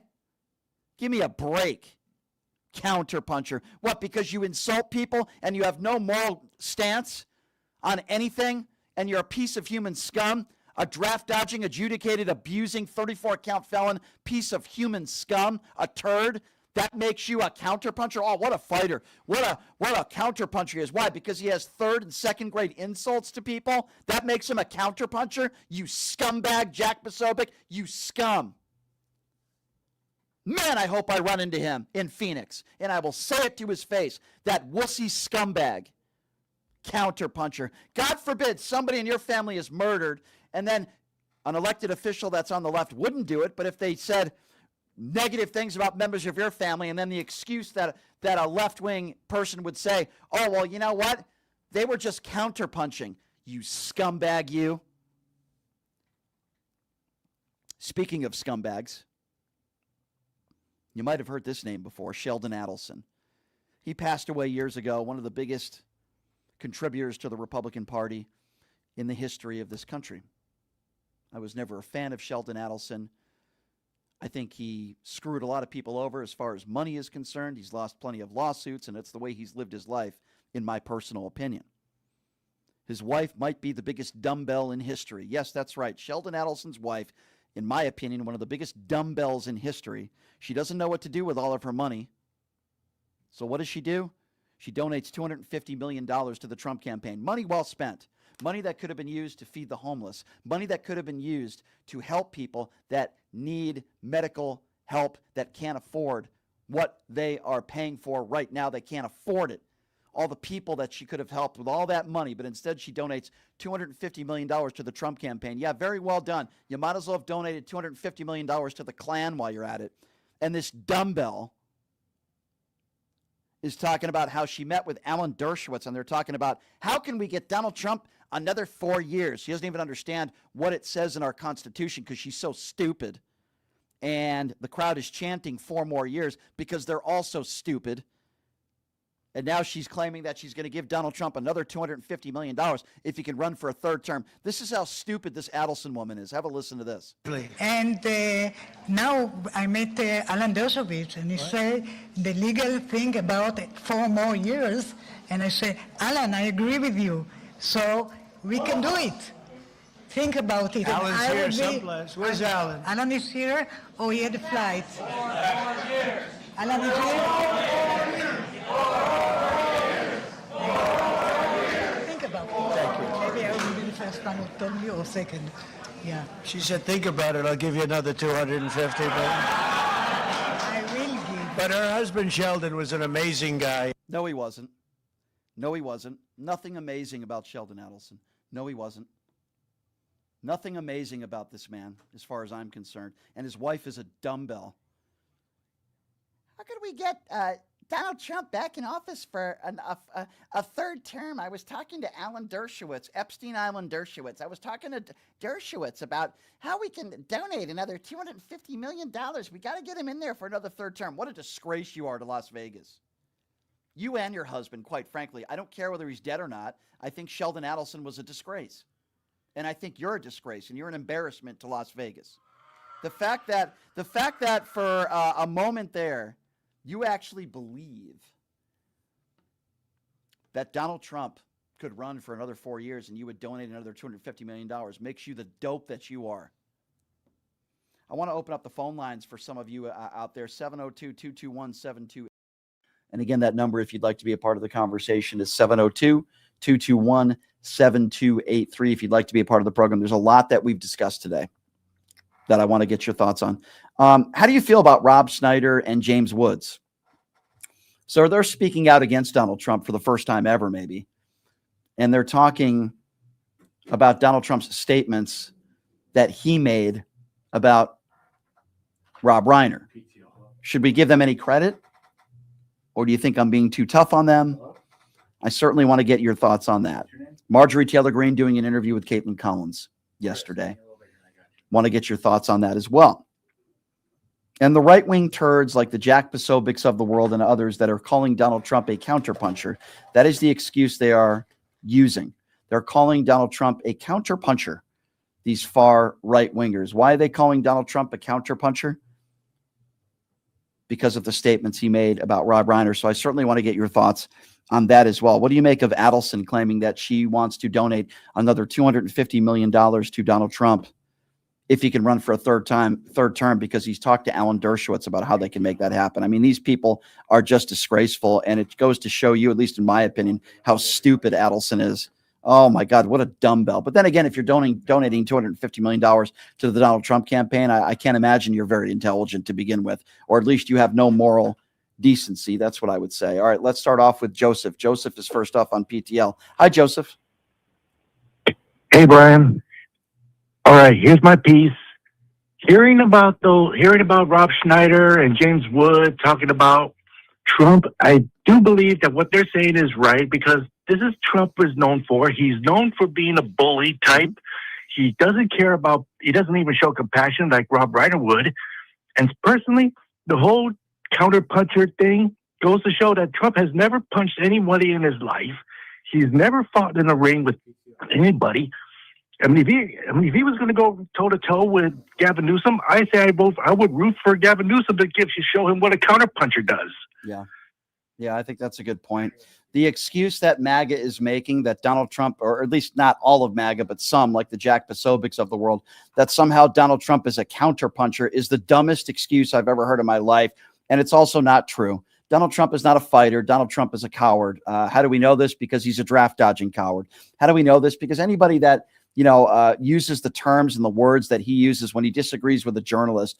He is one of the most insecure people you ever find. He's not a counterpuncher. He's a counter-insulter. That's all he is. He has no moral standing, no moral decency, because he is not a decent man. And I'm okay with it because a counterpuncher. I mean, it's just absolutely repulsive as far as I'm concerned. I agree too, because after all, I mean, all that stuff about those people donating money to Trump to run third term, is that all they're doing is they're donating money in the hands of a criminal, and it's going to make ordinary people like you and us to deal with these kind of people. I mean, all the stuff about the ICE deportation stuff, thinking that's cool, but the problem is, it's terrible and disturbing, because imagine what happens to those who are pregnant women and they're all getting deported and they're not getting medical care. They think they're pro-life, but they're not pro-life. You're right. I agree with you. Thank you for the call, Joe. I'm with you 150%. No, they're not pro-life. They're anti-life once the baby is born. Let's just call it for what it is. Let's go 702-221-7283. And again, that number to call if you'd like to be a part of the conversation, 702-221-7283. Let's go to Paul. Paul is next up. What's up, Paul? Yeah, Brian. I'm calling in about this Rob Reiner thing from Trump, and I'll tell you why. 10 years ago, whatever it was, when he stalked Hillary Clinton, I knew this guy was a rabid dog. You're talking about you're talking about the dog. I'm sorry to interrupt you, Paul, but you're talking about the debates when he was like walking behind her during the debates and all that stuff. Yeah. Yeah. Okay, go ahead. I knew, because I'm not an idiot, and I'm an experienced, I've had a few years behind me. And with a rabid dog, you can't tame them by feeding them. We can't give them a bowl of water and they'll thank you. A rabid dog's a rabid dog. I knew Trump was like this then. What did he say after 9/11? One of his first public comments was that now his building was the tallest building. The point I'm making, Brian, this guy's always been like this. It doesn't surprise me at all that he would say this thing about Rob Reiner. Not even a bit. Yeah. I understand people being outraged, but not shocked. You can't be shocked because he's just a rabid dog doing what rabid dogs do. Yeah. This is not a surprise. He's always going to be like this because that's who he is. He is like something that was grown in a test tube in a laboratory. So, He's Paul, not a real person. So, Paul, I totally yeah, understand, and I agree with what you're saying.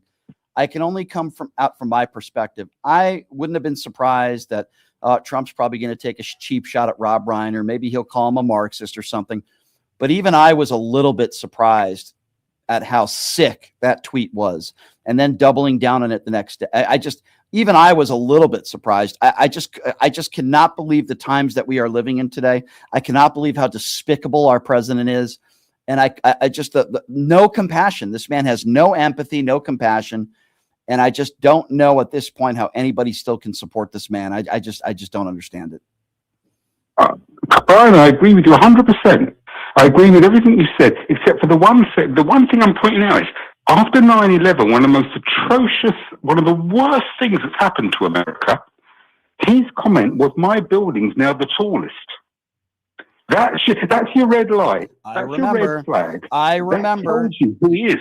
That was so repulsive. And I remember, I think it was live, maybe on CNN, or I don't know. He was live on some TV network. And this was literally the same day, maybe hours after the buildings had collapsed, both of them. Yeah. And Donald Trump made it about himself. He wasn't talking about the victims. He wasn't talking about the carnage. What did he talk about? Oh, well, now somebody told me I now have the biggest building in New York City. That's who Donald Trump is. You could have 3,000 Americans that are murdered and that are killed, and Donald Trump will think about, oh, now I have the tallest building. You are 100% correct. That is exactly who Donald Trump is. Exactly what I'm saying, Brian. Yeah. He hasn't changed. Yeah. He's not changed. And if you were a psychiatrist looking at his behavior then, no normal human's going to say that. Out of 330 million Americans, you could only find, I should think, one who would speak like that on an event like that, or not have the common sense at least to shut his mouth. You're right. So, and that guy's now the president. And it's the same character trait when Rob Reiner and his beautiful wife are murdered. He makes it about himself again. It doesn't matter whether it's 3,000 people that died or 3 people that died or 2 people that died. You're absolutely correct. And it's the same character trait. He always needs to make it about himself and make himself in his mind look good. And he did it again after Rob Reiner and his wife were murdered. He did it again, and he will continue to do that. He is a very sick, demented individual. Very, very bad. And all I'm saying is, doesn't even surprise me. Yeah, it's so horrifying. I mean, it's horrifying, yes, but not surprising. You're right, Paul. You're right. Maybe I guess I shouldn't be surprised. I guess I'm just not used to human beings talking like that about an individual that just was murdered. He and his wife. I've never run into anybody that talks like that. It's sick. And I guess there's a percentage of his supporters that still think it's okay. He's a counterpuncher, Jack Posobiec says. I mean, how could you even look at yourself in the mirror? Yeah, that makes me feel ill, Brian. Counterpuncher against a dead man. Yeah, that's about this guy. Trump is such a coward. That's about as much of a counterpuncher he could be against a dead man. Yeah, how could you be a counterpuncher to somebody that's no longer alive? Like I don't know. I just exactly. It's so stupid. It's so dumb. But then again, these are who some of these people are. They call themselves Christians, and that's why I call them fake Christians. They're fake people. They're Trump mushroom gobblers, and they're despicable. And I'm going to continue to call them out every single day. You're completely right, Brian, because what this is, it's not about Democrats against Republicans or even Democrats against MAGA. It's decency versus indecency every time. You're right. It's about decency winning. Yeah, you're right. And listen, I hate to defend George W. Bush in any way, shape, or form, because I thought he was a terrible president. But I will say this. In the hours and days after 9/11, he tried to bring the country together. In fact, there were attacks, as you remember, against Islam, people of the Islam faith. And George W. Bush was the one who told people to knock it off. He was the one who told people to, George W. Bush did everything he could to lower the temperature. Now you can make the argument that he didn't secure this country and they didn't hurt him, and Condoleezza Rice didn't listen. I can criticize George W. Bush until the cows come home, but he tried to lower the temperature after 9/11. He tried to lower the temperature for people of the Islam faith and for Americans. And Donald Trump does the opposite. Whenever there is a horrific event, never. I agree that George Bush wasn't a great president, but he worked within the tram lines of the presidency. He worked within those I mean, Nixon was barely was outside slightly for sure. Yeah. But compared to Trump doesn't follow rules. He doesn't follow paths. He does what the hell he likes in his own interest, and he doesn't give a damn about anybody else. And he certainly doesn't empathize with anybody else. You're right, Paul. Good call as always, my friend. I hope you have a great holiday. Okay, Paul. I'm sure we'll talk to you soon. Thank you. We will do. Thank you so much, and a happy holiday to you as well, Brian. Thank you, Paul. I appreciate that. Always good to hear from you. The number to call if you want to be a part of the program is 702-221-7283. Again, that number is 702-221-SAVE. MAGA callers always welcome if they would like. If there's anybody that can defend the statements that Trump has made about Rob Reiner, you could try. Probably won't go very well for you. Let's go to Taylor. Taylor is next up on PTL. Hello, Taylor. Hey, Brian, how are you today? Hey, what's up, Taylor? Not much. Hey, I just wanted to talk to you about the whole Rob Schneider and James Woods thing. Sure. I don't know if you follow Heather Cox Richardson or Jen, I can't ever pronounce her last name, but anyway, they've talked about lowering the barrier to dissension, meaning that whenever someone does something that's positive or the fight against fascism, authoritarianism, we need to embrace that with as much as humanly possible. Because here's the thing, if we put up barriers to people dissenting, then no one will. Right. And we need them to dissent. We need people to abandon Trump and recognize what they've done is wrong. And if we don't, if we shun them, even if it seems like it's too little too late and they should have been doing this all along, which that's what they should have been doing, we can't depend on that to be the test. We have to embrace the fact that, hey, they called it, even if it benefits them, or the fact that it's because of one of their friends that they're doing it. We have to embrace it. We have to bring them to the side of anti-authoritarianism. The only way we can do that is if we embrace even the smallest of gesture to its fullest. Yeah. It is interesting to me. It's hard for me to give any credit, right, where credit, you could say credit is due for the Marjorie Taylor Greens of the world or a James Woods or somebody like that. It's hard for me to do that. I'm trying. But it's hard for me to give credit to people that are on the wrong side of history for such a long time, right? And if the elections were held tomorrow between Donald Trump and Kamala Harris, they would still vote for Donald Trump. James Woods would still vote for Donald Trump because they hate Democrats that much. And they put their hatred towards Democrats over any sort of human decency. So it's very difficult for me to give them any credit at all. Are they right on this issue?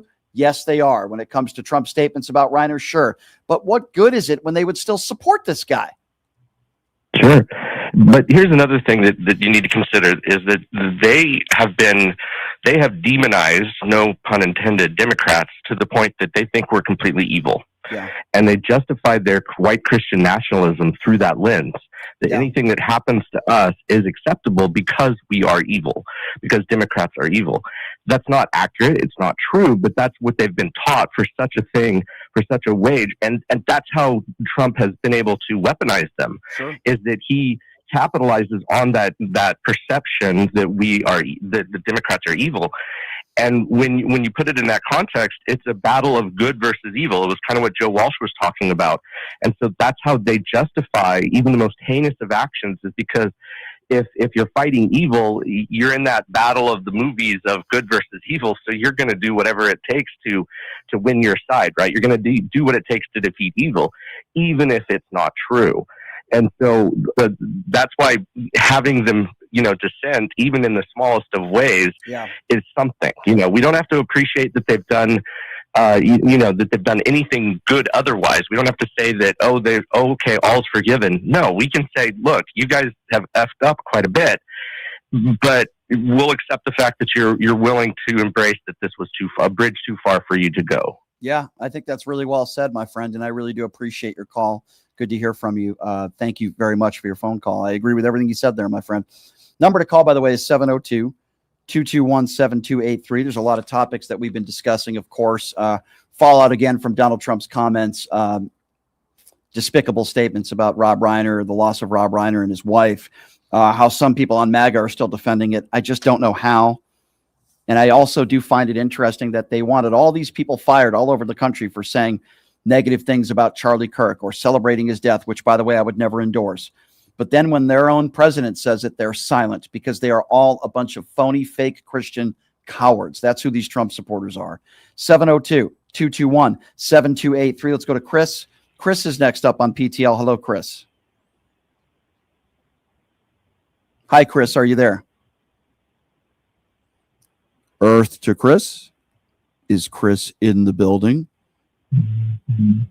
I hear somebody in the background. Chris, are you there?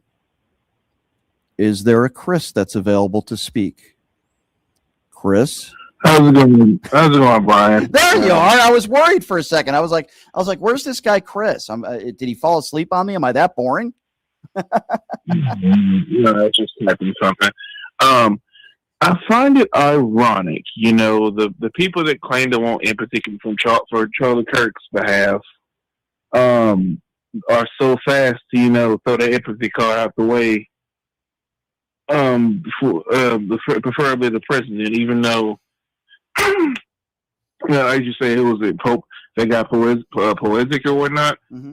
And it's crazy to me even more is he himself still finds a way to make everything about him, mm-hmm.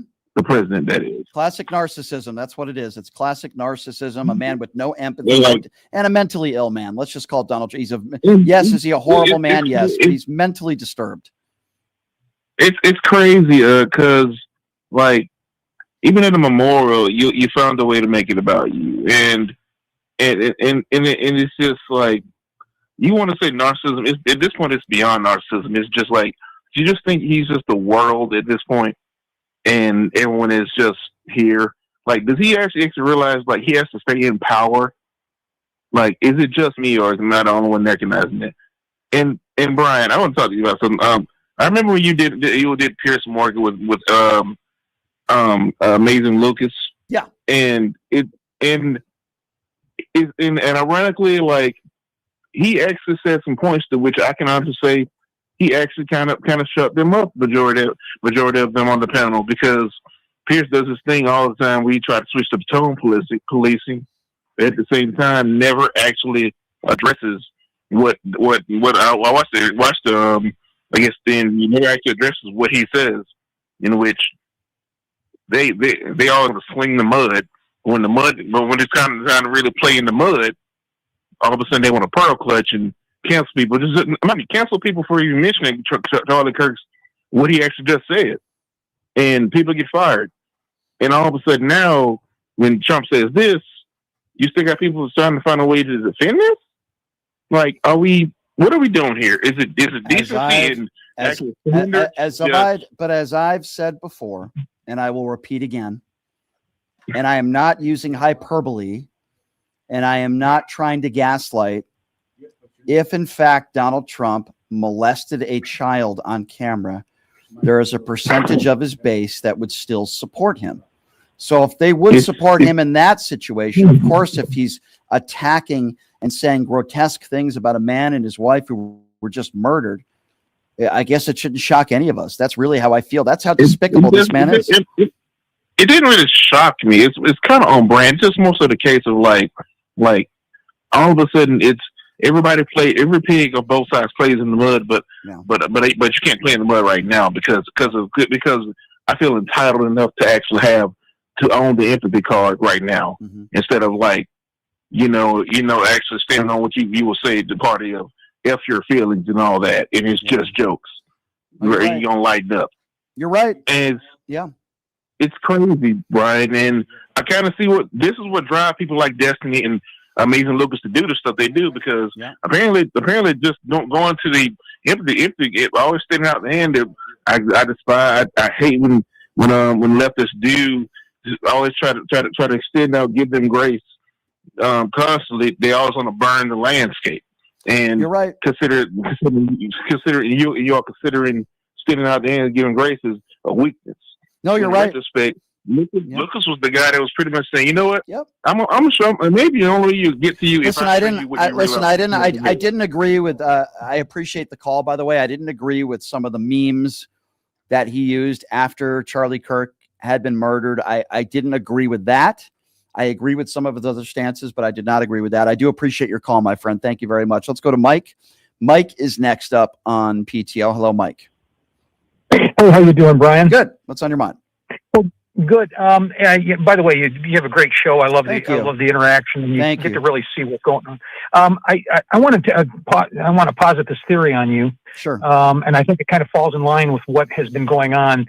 I think what's trying to happen here is, whether it be the four horsemen of the apocalypse or a quad polar world, I really honestly think that Donald Trump is not just going into South America for Venezuela, but he's going in for all of South America. That's why he financed Argentina, because I think he's told him to add to his army, because I think what's going to happen, these talks of Greenland and Canada, that's America's West, and Trump, and we become the dictator of that. Xi becomes the dictator of all of Asia. Netanyahu becomes the dictator of the Middle East, and Putin becomes the dictator of Europe and Russia. And I have a weird feeling that that's the way that it's going. I don't have too much evidence to back it up, other than the small particular things that are happening. What's your thought on that?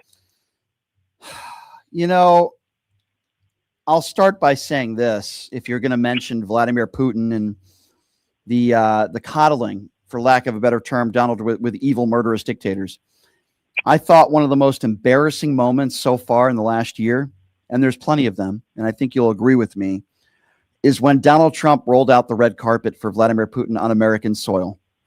Oh, God, yeah. I said to myself, number one, I can't believe he's doing this. Number two, Putin is not going to give up anything. It was on our own, think about that, our own taxpayer money. Pretty expensive to do what they did with the flyover and everything else, as if it was the Super Bowl. And what concessions has Russia given up? To this day, Donald Trump has not put any fault on Vladimir Putin. In fact, he's blamed Ukraine. He's called Vladimir Zelensky a dictator, blamed Zelensky for the war. Russia has not given up any concessions. And sadly, if this war is going to end, Zelensky is going to have to give up all the concessions. Well, the report is that during Alaska, Putin is saying that Trump promised him Ukraine. Oh, it doesn't surprise me. That's the latest. That was just 10 minutes ago. I just saw that. It doesn't surprise me one bit. I don't know what Putin has on Donald Trump. I could speculate, but it's either one of two things. Either these evil, murderous dictators have a lot of dirt on Donald Trump, or there's some sort of financial dealings going on, or it could be simply that Donald Trump is a wannabe evil, murderous dictator himself, and it may be a little bit of both. I just don't know. I don't know. At what time, at what point does it become, strongly worded letters? Now people are, talking about prosecutions, but at what time, what if they ignore all of this stuff? What happens? I mean, isn't it time to say, like what Ice Cube said in 19, arrest the president? We got the evidence. Because there's way too many, I hear what you're saying, but there's way too many elected Republicans right now that are afraid of Donald Trump. And they know if they start anything like that and they speak up, they're going to be out of power. There's too many spineless Republicans there. So as long as you have these spineless Republicans in office, nothing is going to change. They're going to continue to do and say everything that Donald Trump tells them to do. There's just too many stupid people in this country that voted for him. And there's too many people in DC that don't have a backbone. I mean, that's really what it comes down to. You're exactly right. Yeah. You're exactly right. Hey, thanks very much for taking my call. You bet. And I'll call you again. Thank you, sir. You call back anytime. I appreciate it. It would not be a true anti-MAGA show if we didn't have the MAGA destroyer herself. 702-221-7283. Let's go to Darlene. Darlene, what's going on? Hey, Brian. First of all, Brian, the PTL, our family, we want to tell you to please be safe on your trip. Thank you. We want you back. Thank you. Okay. Now, we're going to talk about your favorite topic. Mark Wayne Mullen from Oklahoma. The midget. Brian. Yeah. Exactly. Brian, what do you think his message was after the murders? What do you think he said? I wouldn't be surprised if he blamed Democrats. He said what Trump said about the Reiners. He said it was respectful, and he didn't think the comment was controversial. And then he went on to say Trump was just expressing his opinion, and it wasn't disrespectful. That is what Oklahoma. If there's anybody in Oklahoma listening to me right now, we have to vote him out. He's an idiot, and I'm sick of him. But we gotta get him out, people. The problem is 10, 15 years ago, we always had a few of those in Washington, D.C. Now they're almost all of them that still support Donald Trump.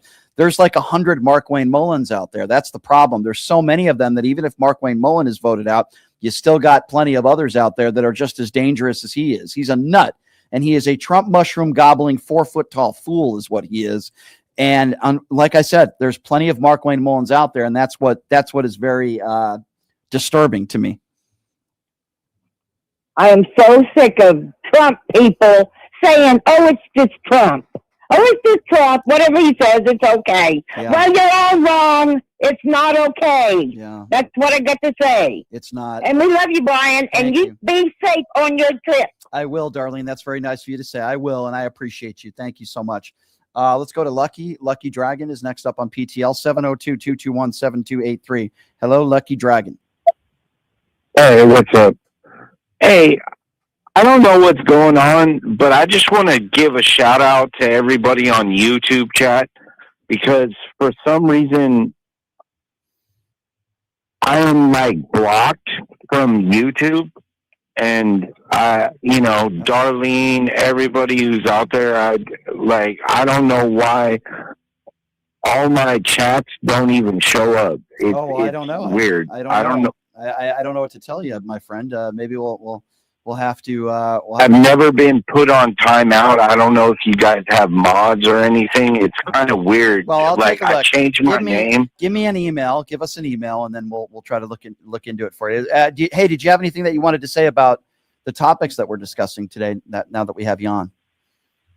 Well, no, actually, I'm so frustrated because I can't even. Yeah, that's all I want to say. Okay. I just want to give a shout out. Send us an email. Send us an email, my friend. We got to get to some other callers because we have some other people that actually want to talk about the topics at hand. But do me a favor, send me an email and then tell me what your username is, and we'll look into it for you. Okay. Thank you. 702-221-7283. Let's go to Luis. Lewis is next up on PTL. Hi, Lewis. What's going on, Brian? How you doing? Hey, good. What's on your mind today? Brian, no, because I heard you earlier. You were saying that, one of the things you were saying that you just don't understand it. You don't understand why these people continue to support this guy. Mm-hmm. And I was just going to tell you, you got to stop trying to understand it, because the truth is, I just think that we have a lot of really bad people in this country. We have a lot of really bad people in the country. It reminds me, if you don't mind, it reminds me of, there's a scene in the movie, with Denzel and Malcolm X, when he meets the guy, the Honorable Elijah Muhammad, supposedly, and then he tells him something like, he says that he says the white people are evil, and then Denzel asks, he said, well, some people, and then no, he tells them, and I'm not telling you that some white people are evil. I'm telling you that all white people are evil. Now, I'm not saying that all white people are evil, but in that movie, they go over a scene where, all the white people that Malcolm X had encountered throughout his life, how they had been evil to him. Yeah. And, unfortunately, why is it that, it's always, the white people here that, they just seem to think that, white supremacy, they think that they're superior. And they a lot of times they don't, the bottom line is not that they just don't want to see anybody past them. They don't want to see, the envy is too much. It bothers them so much to see other people succeed, mm-hmm. that the hate is just terrible. I live in Miami, Florida, and in Miami, part of the reason why, like, the Cuban community really supports Donald Trump. I mean, it was one of the most out of all the Hispanics, I think they're the ones that support Trump the most. And you would think not, because I mean they come from a freaking country where they had a freaking demagogue there. They had a dictator there. You would think that they could spot that, but no. The reason they support his policies is because the Cubans here, they consider themselves white. Mm-hmm. They want to be part of that group, the white group. And I know this because I'm Hispanic myself. I'm white. If you see me, you're gonna think I'm white, but I can speak perfect Spanish. Yeah. And I hear them. They say it to me all the time. They call like other ethnicities and other people, like from countries like from Mexico. They call them Indians. Okay. They and it's not, they don't call them that in a nice way. It's a derogatory term. They call them Indians. It's like they're beneath us. So that's why you talk to them here, and they're fervent. They support Trump, even though they're voting against their own interests. Because right now, I think some of them are finally. Well, you said it yourself. And some of them are, but not enough, my friend. I appreciate your phone call, and I agree with you. Maybe it's time to stop saying to yourself, as I do all the time, I just don't understand how blah blah blah blah blah. I mean, I guess maybe maybe I should stop doing that. Let's go to Charles. Charles is next up on PTL. Hey, Charles, what's going on? Thanks for calling in. Hello? Yes. Hey, Charles. Hey, Brian, how you doing, young man? Good. What's on your mind today, Charles? Oh, not much, man. I'm calling from Michigan, and I catch your show every now and then. I just want to, man, keep up the good work, man. I'm proud of you, man. I love you. Thank you. I love you, appreciate man. that. Thank you, Charles. Yes, man. You're doing a great job, man. Take care, and God bless you. Well, thank you, Charles. That's very sweet of you. Thank you very much, and I hope you have a wonderful holiday to you and your family. I appreciate that. Thank you. Let's go to Scott. Scott is next up on PTL. Hey, Scott, what's up? Hey, how you doing, Brian? Good. Hey, I love your show today. Thank you. Just today? Does it suck every other Well, day, no, or is it every- just today? I'm just kidding. I'm giving you a hard time. Go ahead.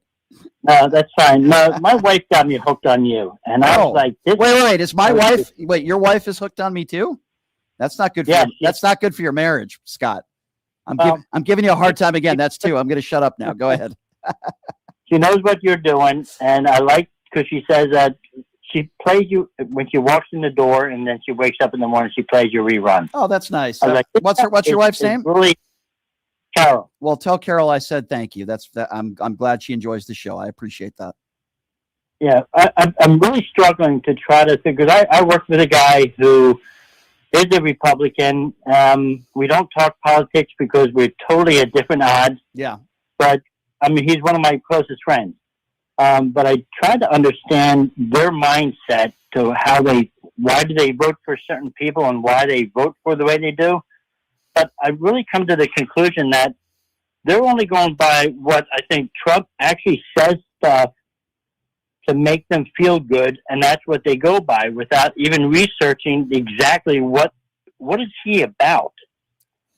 Well, here's what they do. They go on Newsmax, they go on OAN, they watch their, Tucker Carlson and whoever else is on the far right, and they can't separate fact from fiction. And when they hear lies over and over and over again, they believe it. And that's the problem with certain media networks today is it's not about getting the story right or telling the truth. It's about spreading propaganda. And there's a lot of dopes that still watch Fox News every day. I just don't understand it. I do get that, but when I asked him, I said, he says, oh, I don't listen to the news. I said, how can you make a good educated guess and decision on who you're going to vote for? Yeah, where's he getting his information from? If you don't listen to the news or get various areas who you get your news from, why would you vote for somebody with these morals? But I will say this, and I think you'll agree with me, Donald Trump's base are filled with ill-informed and uneducated nitwits. Yes, I do believe that. Yeah, and there lies the problem. Yeah. Especially when you try to ask some of these MAGA people, like, when you confront them, say, well, tell me one thing that he's done good. Well, I just can't do that right now. You caught me off guard. We'll say, well, then how are you supporting a guy if you don't have the facts right there at hand? They don't care. They don't care. I don't get it. I don't get it either. I talk about it every single day. I try to educate some of these people. It doesn't go very well for them. Thank you for your call, sir. And tell your wife, Carol, I said thank you as well. Quickly, we have enough time for one more caller. Let's go to Rhonda. Rhonda, what's up? Hey, Brian, how are you? I'm doing good, Rhonda. Thanks for calling in. What's on your mind? It's going to be quick because I know you're wrapping up. I just wish you well on your trip. Oh, well, thank you. And I'll be praying for you, and I know you're going to kill it. Just do what you got to do to represent us, the PTL family. I will do my best. I'm actually going on Tim Pool's show in a few hours live. Okay. That's you gotta follow Tim Pool on YouTube and all the social media platforms. It should Timcast. So I'm doing his show for 3 hours live in studio in Vegas. And then that's going to be today. I'm literally going straight there after this. And I'm a busy fellow, as people are saying on social media. And then I'm going out to Phoenix tomorrow for AmFest. We're doing an anti-Turning Point event out there. I'm doing it's a ticketed event where I'm going to be doing a debate with right winger Alex Stein. I think we've sold 250 tickets for that. And then I'll be back in town, and we've got Leonard that's going to be filling in tomorrow. I know the listeners love Leonard. And wait till if you haven't already, Nick Bonsanto is a 40-year radio legend here in Las Vegas, and he's going to be filling in for me Friday. I know you guys are going to love Nick as well. So you guys have some good company when I'm gone. Trust me. Yeah, but no one's like you. Nobody's like you. But we'll deal with Leonard, and we'll deal with the other guy. I love Leonard too. Okay, sweetheart. Okay, God bless you. Thank you, my dear. I appreciate you. Thank you so much. Somebody on social media, Blue Eyed Media Global, says I'm overwhelmed. No, I'm not overwhelmed. I think why mentally I'm at a level 10 is not necessarily because I'm doing a lot of radio and doing a lot of shows. And by the way, I'm doing several other podcasts in Phoenix. The reason why maybe I've had it up to here is because of the news of the week. It's been tragic. It's been horrible. And I want everybody out there to be safe. Thank you as Numchuck puts everybody on the YouTube super chat up there. I appreciate your support of what we do. Here's the best thing you can do for me as well. Go to pushingthelimits.live. Spread the word. That's the best thing you do, right? Spread the word about this show. If you enjoy what we do here, please spread the word, spread the love, tell people to follow me on YouTube. Also, my Facebook fan page is very new. We've been consistently posting on there the last month. We almost have 40,000 followers already on there. So Pushing the Limits Facebook page, please check that out. YouTube is at PTL Radio Show. My thanks to Joe Walsh, of course, for joining us, and Jeremy London, actor Jeremy London. Those two are great. We've had some great guests, and we got some great fill-in hosts that are going to be joining in. Check out my website too, pushingthelimits.live. We accept monthly donations, one-time donations. Doesn't matter what it is. $5, $10, $20 a month. Whatever you're doing, you're supporting what we do here in independent media, and I appreciate all of you guys on the YouTube Super Chat as well. I am headed to do Tim Pool's show this afternoon live for 3 hours, and then I'm headed to Phoenix for AmFest. Please follow me on social media platforms where you will get updates every single day on what I'm doing, and we will be live here tomorrow. I won't be, but Leonard will be here live tomorrow, and Nick Bonsanto on Friday. Have a great rest of your day, everybody. Hey, everybody, are you struggling to find a pizza place that reminds you of Brooklyn? That true blue New York style pie? Well, worry no more. Stallone's Italian Eatery Pizza is a knockout. We're located at 467 East Silverado Ranch Boulevard, just off of Premier Road, half a mile east of South Point Casino. Just minutes